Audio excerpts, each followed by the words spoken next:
피겨의 여왕 하면 생각나는 한 사람 있으시죠? 네, 바로 김연아입니다. 현재 우리나라에서 김연아가 주는 영향이 크다고 하는데요. 그렇다면 지금의 김연아가 되기까지 그동안 어떤 과정으로 최고 정상의 자리에 설 수 있었는지 궁금하시죠? 지금 바로 김연아와 함께 지식캠핑 떠나보시죠.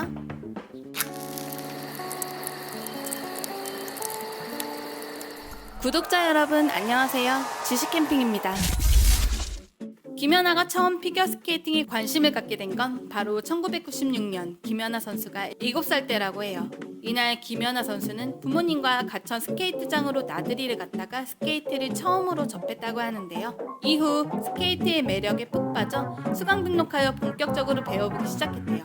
특히 1998년 2월 나가노 동계올림픽을 통해 중국계 미국인 선수인 미셸 칸의 연기를 보고 피겨스케이팅에 더 큰 감명을 받게 됐다고 하죠. 이때 김연아 선수를 여왕으로 만들어줄 황금 동아줄 같은 사람이 나타납니다. 전 국가대표 피겨스케이팅 선수 류종현 코치가 김연아의 재능을 알아보고는 김연아 어머니에게 권유하면서 피겨스케이팅 생활이 시작됐는데요. 다른 선수들에 비해 김연아의 점프력이 뛰어났고 피겨 감각이 남다르다는 것이 이유였죠. 물론 재능이 있다고 해서 그 과정이 수월할까요? 김연아 선수는 매일 홀로 점프 연습을 하며 넘어지고 또 넘어지기를 반복하며 오뚜기처럼 일어나 계속 연습을 했다고 해요. 피나는 노력과 연습 때문이었을까요? 결국 초등학교 시절부터 전국 동계체육대회를 비롯한 각종 국내 피겨대회에서 우승을 하며 일찍부터 남다른 재능을 보여줬고 대한민국 피겨스케이터 중에서도 최연소의 나이인 12살의 트리플 점프 5종을 모두 완성했다고 해요. 그 이후 김연아는 첫 국제대회 출전인 2002년 슬로베니아 트리글라브 트로피 대회 노비스 부문에서 우승을 거두며 12살의 트리플 점프 5종을 완성. 2003년 중학교 1학년 신분으로 피겨스케이팅 국가대표로 선발이 되죠. 그 이후로도 2004, 2005 주니어 그랑프리 파이널에서는 일본 피겨 선수 아사다 마오에 이은 은메달을, 2005, 2006 주니어 그랑프리 파이널에서는 우승을, 2006 종합선수권에서도 우승하며 4연패를 달성하게 됩니다. 2006 주니어 세계선수권에서는 디펜딩 챔피언인 아사다 마오를 24점이 넘는 점수차로 밀어내면서 우승을 하게 되죠. 쇼트에서는 60.86점을 기록하면서 주니어 여자 싱글쇼트 세계 기록까지 경신하게 됩니다. 사실상 김연아 선수는 이때부터 주목을 받기 시작했죠. 김연아 선수는 그 이후에도 다양한 대회에 참가하게 되는데요. 2006년 개최된 시니어 데뷔 첫 무대인 스케이트 캐나다에서 3위에 입상, 트로피 에릭 공파르에서는 대한민국 최초 시니어 대회에서 우승을 차지합니다. 그리고 러시아 상트페테르부르크에서 열린 그랑프리 16차 대회를 합산한 상위 6명만이 출전할 수 있는 그랑프리 파이널에서 일본 아사다마오를 무려 12점 차로 누르고 결국 우승을 차지하게 되죠. 2007년에는 일본의 세계선수권 대회에 출전하는데요. 쇼트 프로그램에서 영화 물랑루즈의 음악인 록사느의 탱고에 맞춰 연기를 펼치면서 71.95점이라는 놀라운 점수로 세계 신기록을 수립하며 1위를 차지하게 됩니다. 무엇보다 더 놀라웠던 건 이때 김연아는 허리 부상을 입은 상태였다고 해요. 그런 상태에서도 세계선수권 대회에서 신기록을 수립했으니 지금 최고 정상의 자리에 있는 건 어찌 보면 정말 당연한 것 같네요. 피겨스케이팅이 겉으로 봤을 때는 단순히 아름답고 쉬워 보이겠지만 실제로는 엄청난 고난도의 기술을 필요로 하는 스포츠일 뿐만 아니라 시합에서 받는 채점 기준 역시 어렵고 까다롭다고 합니다.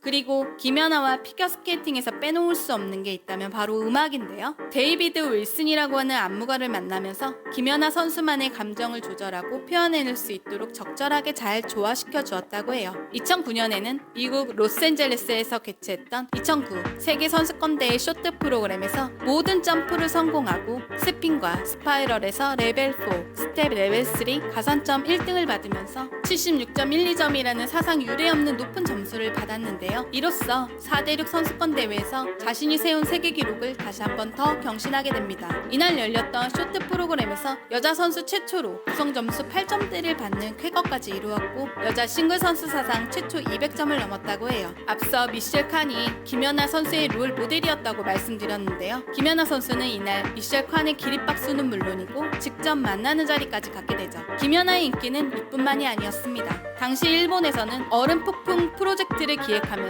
피겨 선수들을 육성하는 데 어마어마한 돈과 관심을 쏟아부었는데요. 여기서 가장 뛰어난 선수가 바로 아사다 마오 선수였습니다. 지금의 김연아 선수만큼이나 일본에서 가장 인기가 많고 국민적인 사랑을 받고 있던 그런 대단한 선수였답니다. 한국의 김연아 선수가 아사다마오를 누르고 1위를 차지하자 그때부터 모든 관심은 아사다마오 선수에서 김연아 선수로 쏠리게 됩니다. 이때만 해도 한국보다 일본의 관심이 훨씬 높았어요. 하지만 이렇게 멋진 실력과 실적에도 불구하고 김연아 선수는 피겨스케이팅을 하는 데 있어 너무나 열악한 환경 그리고 재정적인 문제로 인해 선수 생활에 고비가 찾아오게 됩니다. 세계대회에서 국위 선양을 해도 국가 지원은 물론이고 기업체에서 후원조차 받을 수 없다 보니 금전적으로도 많이 힘들었던 거죠. 각종 대회에서 상은 기본이고 엄청난 맹활약을 했음에도 불구하고 피겨라는 종목 자체가 우승 상금이 적었기 때문에 적은 지원을 받았다고 하는데요. 그런 상황에서도 빙산연맹에서는 오히려 김연아 선수의 대회 상금을 일정 부분 가져갔다고 해요. 그럼에도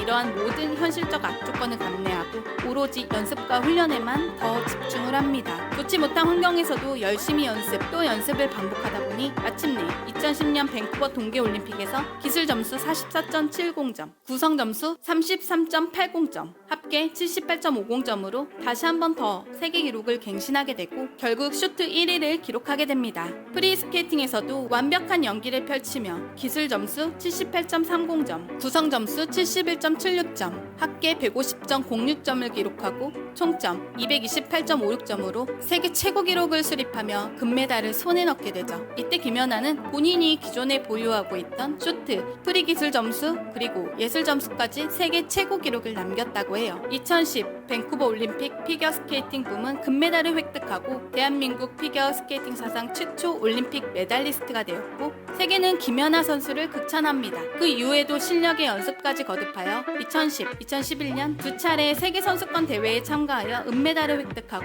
2013 캐나다 런던에서 개최했던 세계선수권 대회에 출전하여 총점 218.31점을 기록하며 압도적인 차이로 금메달을 획득하게 됩니다. 이 시즌에 출전했던 모든 대회에서 200점을 넘는 성적을 보여주었죠.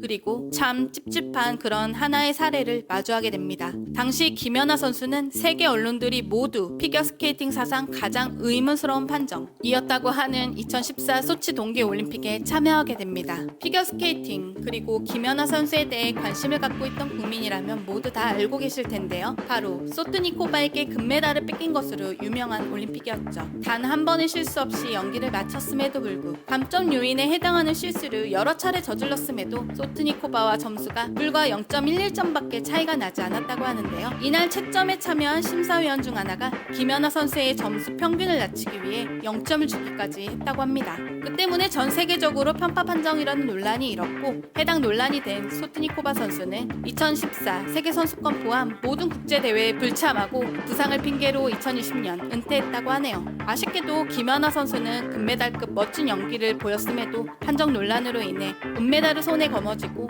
소치 올림픽을 마지막으로 은퇴를 선언했습니다. 이후 2018년 평창 동계올림픽의 마지막 성화 주자로 나서며 직접 영어로 연설을 하는 장면이 전파를 탔죠. 실제로 김연아 선수가 동계올림픽 개최 과정에 정말 많은 노력을 기울였다고 해요. 평창 동계올림픽의 시작과 끝 모두 김연아 선수가 했다고 해도 과언이 아닐 정도로 말이에요. 대한민국에 있어 피겨스케이팅은 재원 및 인프라 부족 등 열악한 환경에서 큰 메리트를 느끼지 못하는 종목이었으나 이러한 편견들을 김연아 선수가 깨주었는데요. 현재도 피겨 꿈나무들을 위해 훈련 비용 등을 후원하고 있다고 합니다. 대한민국에서는 빛을 보지 못하던 피겨스케이팅, 피겨 선수가 100명도 채 되지 않았던 전용 링크도 없는 이곳에서 피겨를 시작한 김연아 선수. 피나는 연습과 노력으로 요정에서 여왕으로 등극했죠. 소치 올림픽에서 은메달을 마지막으로 김연아 선수는 여자 피겨 100년사 최초 출전한 모든 대회에서 3위 내에 든 올포디움의 대기록을 달성한 정말 대단한 선수입니다. 정말 수많은 피나는 노력이 있었기에 세계의 최고 정상에 올랐고 피겨 여왕이라고 하는 이름이 전설이 되어 회자가 되고 있는 거겠죠? 피겨 여왕이라는 타이틀 외에도 CF 여왕이라고 불리기도 할 만큼 김연아라는 이름의 가치가 올라 다양한 광고 CF를 도맡았고 제품마다 폭발적인 인기를 보이며 긍정적인 이미지 효과를 이끌어내기도 했는데요. 광고에서는 여전히 사랑을 받고 있는 탑 모델이지만 스포츠계에 있어서는 평창 올림픽 이후 이렇다 할 활동이 없죠. 현재는 스포츠 행정가로의 행보를 고민 중에 있다고 하네요. 예정되어 있는 2024년 강원도에서 열리는 유스 동계올림픽 조직위원회 부위원장의 자리를 제안받고 고심 중에 있다고 하는데요. 김연아 선수의 인생 2막에 대한 관심이 집중되지 않을 수 없네요. 앞으로의 행보가 궁금합니다. 인생의 제2막, 과연 김연아 선수는 어떤 모습으로 대중 앞에 그리고 팬들 앞에 나설지 귀추가 주목됩니다. 김연아와 함께한 지식캠핑 재미있으셨나요? 영상이 도움이 되셨다면 구독과 좋아요 부탁드려요. 지금까지 지식캠핑의 핑직이었습니다.